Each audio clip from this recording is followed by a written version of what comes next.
Louvamos a bondade do Senhor para com as nossas vidas, não é verdade? A gente percebe realmente o quanto Deus é bom nos mínimos detalhes, né?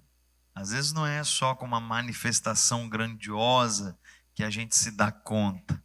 Às vezes é num detalhe, num algo que a gente nem imaginava que Deus estivesse se importando. E ao fazer e ao registrar isso em nossa vida, a gente percebe a bondade, a fidelidade do Senhor. Quer ver? Eu vou te dar um exemplo disso, para você entender. Naturalmente, a gente acorda cedo lá em casa e uma das coisas que a gente faz é ajudar as crianças a irem para a escola, né? Então é aquele momento de organizar com os filhos para poder sair. E eu sou de prestar bastante atenção na paisagem que tem ao redor da nossa casa. E hoje, ao sair, eu percebi que os pés de café estavam na segunda florada. Não é isso, Max? Estou por dentro já do negócio, né? Estava lá. Ontem não tinha aquelas florzinhas. Hoje eu vi aquelas florzinhas lá. E eu pude orar a Deus agradecendo, dizendo obrigado, Senhor. Obrigado porque quem tem essas plantações, quem vive do cultivo diz, quando acordar hoje, imaginava eu, e olhar, vai ser grato ao Senhor. E eu já estava lá agradecendo a Deus. Sabe, queridos, às vezes as coisas passam despercebidas por nós. Mas se nós estivermos sensíveis, nós acharemos inúmeros motivos para a semelhança do que a Dani já fez aqui hoje ministrando, né? O que eu darei ao Senhor por todos os benefícios que me tem feito. A gente vai achar, sim, diversas formas de adorar, de engrandecer ao nosso Deus diante daquilo que Ele tem feito por nós. Você precisa ouvir a palavra de Deus nessa noite, irmão. Porque tem horas que a gente pensa assim, ia ser legal, né? Ouvir mais uma mensagem. Não, meu irmão. Você precisa. Aquela coisa que faz falta se não tiver, né? Eu preciso, irmãos. Eu preciso ser edificado pela palavra. A mesma que ministrarei ao seu coração já tem falado ao meu. O Espírito Santo tem trazido algumas verdades para mim. E o tema dessa noite é o milagre do renovo. Eu quero falar, querido, sobre algo que só Deus pode fazer. É algo tão sobrenatural que eu fiz questão de dar esse nome, é o milagre. O milagre do renovo. Algo que a gente vai entender aqui a nível de ministração e compreender a aplicabilidade disso na nossa vida de uma maneira muito prática. Você sairá daqui no final dessa ministração, ou estando em casa, acompanhando de onde quer que você esteja pela live, você saberá exatamente como essa palavra se aplica a nós. E eu quero então caminhar contigo na leitura do texto bíblico. 2 Coríntios, capítulo 4. É neste capítulo que nós vamos ministrar a palavra do Senhor. 2 Coríntios, capítulo 4. O texto que nós vamos ler será do verso 16 em diante. Todavia, eu preciso, antes da leitura do texto, no verso 16, trazer um pouco para você do que diz o verso 1 ao verso 15, mesmo sem lê-lo. Eu vou trazer aqui o conhecimento a vocês daquilo que está narrado ali pelo apóstolo Paulo. O apóstolo Paulo vai desenvolver a ideia nos primeiros 15 versos do como é importante, o como ele entende ser importante o ministério que ele recebeu do Senhor de pregar a palavra, amém? É sobre isso que ele vai falar. E ele vai dizer que isso não é uma coisa simples. Na verdade, é uma tremenda aventura. Passa por diversos perrengues, por diversos apertos. E à medida com que você vai lendo, a partir do verso 1, você vai se familiarizando com o texto. Porque aquilo que ele descreve aqui não tem a ver só com ele, não tem a ver só com a igreja da época, nós também nos vemos exatamente como ele propõe. O apóstolo Paulo faz nesses 15 versos citação inclusive de que isso que recebemos do Senhor, essa mensagem maravilhosa, está depositada em vasos de barro, que somos nós.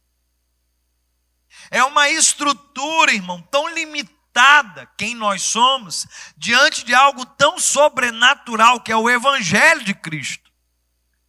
E ele está dizendo, ainda assim, essa riqueza está confiada, depositada em vasos de barro, e ele está vibrando pela possibilidade de falar do amor do Senhor. Vai inclusive citar que a morte está operando nele para que houvesse vida nos outros.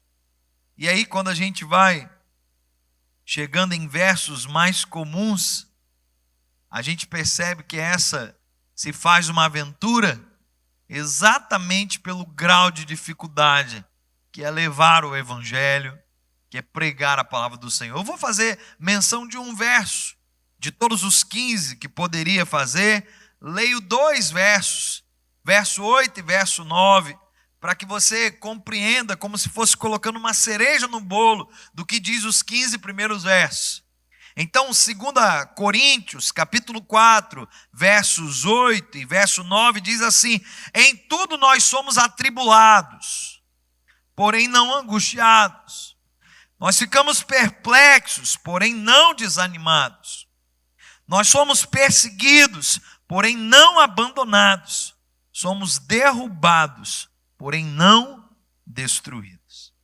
E aí, meu irmão, ele vai trazer essa noção de que, apesar de ser um privilégio, o que Deus o chamou para fazer, apesar de ser um privilégio, ser um pregador deste evangelho, levar essa mensagem adiante, fácil não é. Então olha para quem está do lado e diz assim: nunca vai ser fácil, irmão. Essa semana eu vi um videozinho, Lucas, daqueles que são aqueles vídeos curtinhos, né? E eu achei mó barato. Uma pessoa estava num podcast e dizendo assim: me falaram que quando eu começasse minha vida com Jesus, ia ser bonança, bênção. As bênçãos iam para um lado, para o outro e tal, não sei o que. Ele vai, e eu estou esperando ele concluir.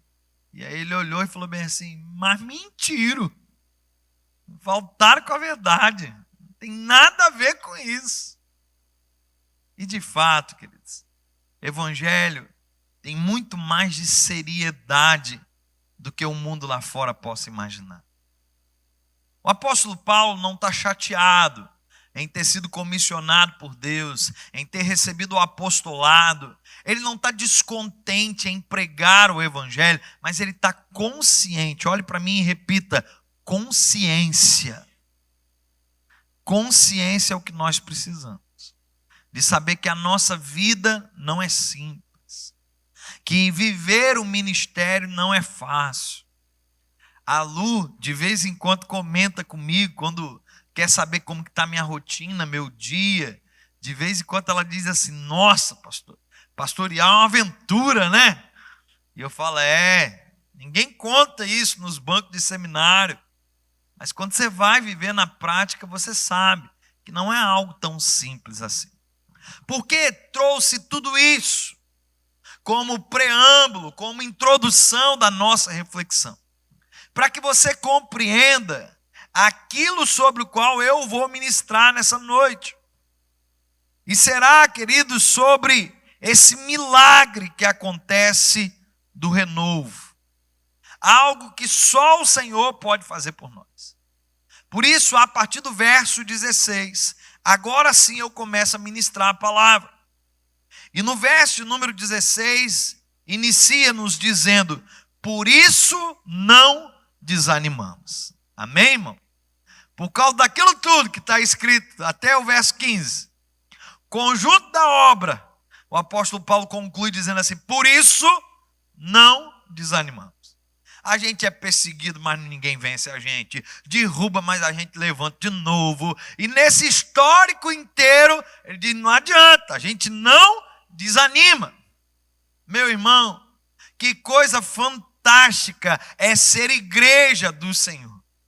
Em muitos outros lugares e contextos, com o mínimo de adversidade, a gente já teria pedido para sair.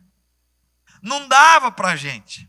Mas não, o Evangelho nos propõe ir de batalha em batalha, mas de vitória em vitória. E nós estamos aqui porque Deus tem sido nosso sustentador. E a garantia é, por isso não desanimamos. Você que está aqui nessa noite, precisa receber essa palavra com ânimo da parte de Deus, amém? Você que está na live, precisa entender, Deus te chamou e não te deixou assim, à deriva, não, Ele está contigo no barco, você precisa compreender, nós não estamos sozinhos, por isso não desanimamos.